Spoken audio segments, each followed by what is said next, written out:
ఇప్పుడే జీ5 app download చేయండి. చూడండి మీ ఫేవరెట్ టీవీ షోస్ ఎప్పుడైనా ఎక్కడైనా. నువ్వు ఉండాల్సింది నా వెనుక. ముందేం పని? వెనక్కిరా.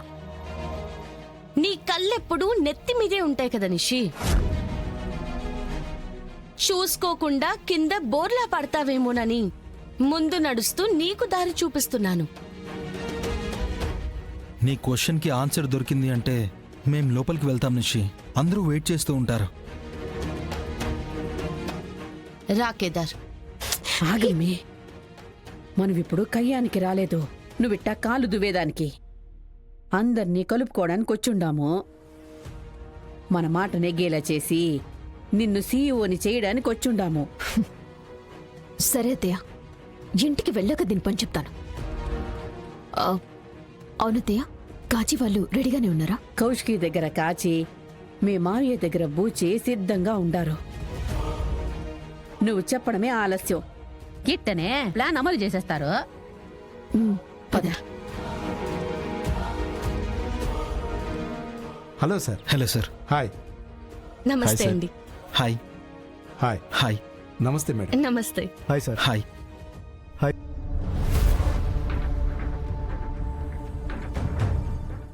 రవ్వంత సంధించినా మొత్తం సర్దిస్తుందని నేను చెప్పాను కాతయ్య. బిల్డప్ రేంజ్ అని ఏదేదో చెప్పి నా మెడలో జగదాత్రి అని డోలేసి పంపించారు. అమ్మీ, వాళ్ళకినిపిస్తుంది, చిన్నగా మాట్లాడమ్మీ. ఇక నన్ను ఎవరు పట్టించుకుంటున్నారని నా మాటలు వినటానికి. అది సీఈఓ అవ్వడానికి మీటింగ్ వస్తే నేను దాని అసిస్టెంట్ గా వచ్చినట్టుంది. అమ్మీ, ఈ రూమ్లో నువ్వు చేసే అవమానము వాళ్ళకి కనపడకూడదు, కానీ ఆ అమ్మికి వినిపించాలా, అర్థమవ్వాలా. అది ముఖ్యం మనకి. పదమ్మీ.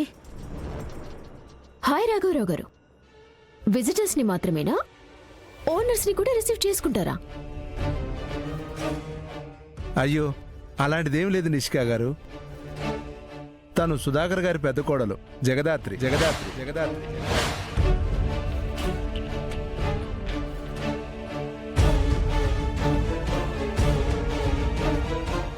ఈవిడ చిన్న కోడలు నిష్కా గారు. నమస్కారం మేడం. యో అబ్బి, ఎవరికి కోడలు?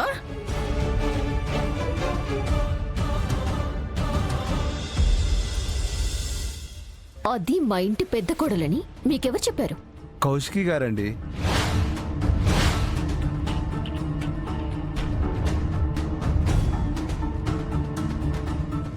అసలు ఏమైందమ్మా? దీనికి వజ్రపాటి వంశానికి ఏ సంబంధం లేకపోయినా ఒక్క మాటని పట్టుకుని నలుగురిలో వరసలు కలిపి మాట్లాడే సంస్కారం మీకుందేమో కాని విని బూరుకునే సంస్కారం మాది కాదు.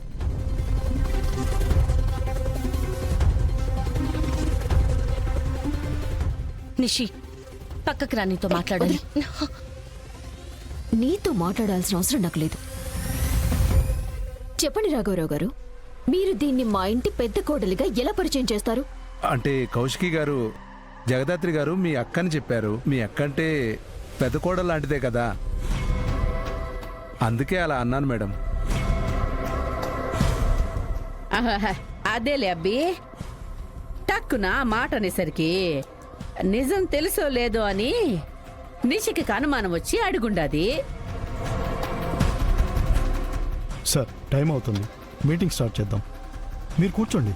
కూర్చోండి. మీరు కూర్చోండి.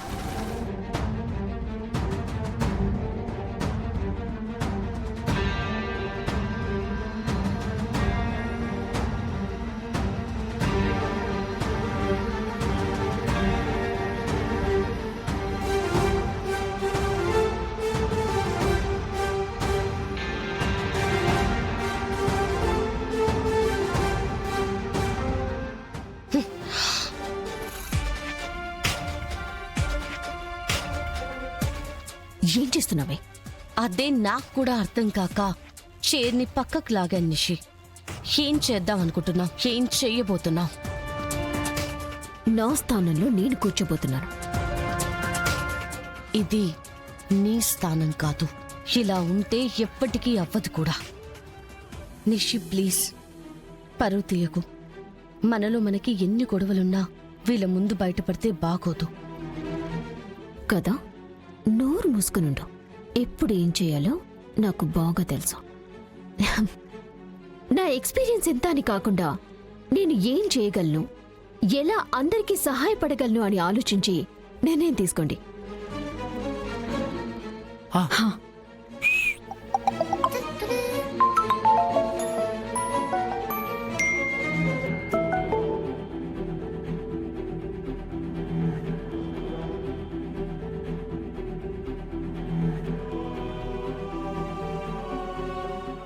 హాయ్ రాఘవరావు గారు, నా మాటగా బాబాయ్ మాటగా చెప్తున్నాను. నాకు తెలిసి నా స్థానంలో కూర్చోగలిగే స్థాయి ఉన్న మనిషి, ఆ సామర్థ్యం ఉన్న మనిషి నిషిక. తనని సీఈఓగా చేసి నా సీట్లో కూర్చోపెట్టడంలో నాకే ప్రాబ్లం లేదండి.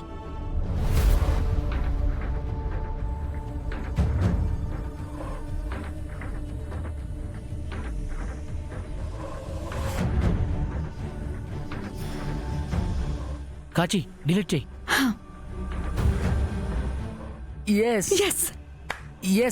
వెళ్ళు ఫోన్ పెట్టేసి. ఏమైందండి? ఎందుకలా చూసుకుంటున్నారు? నెక్స్ట్ సీఈఓని ఎవరిని చేయాలా అని అందరం మాట్లాడుకొని మీకు తెలియజేస్తాం.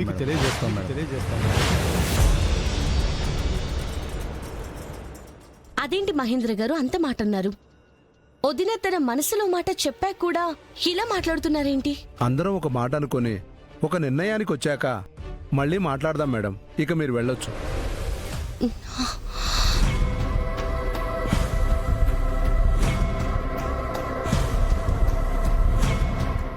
వెళ్ళండి మేడం ప్లీజ్.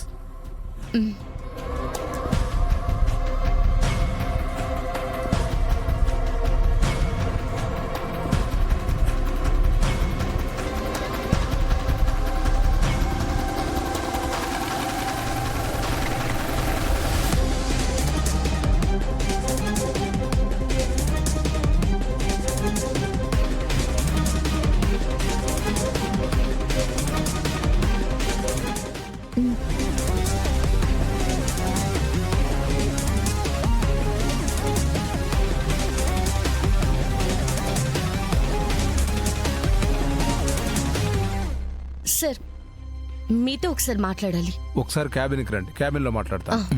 పద్దాత్రి.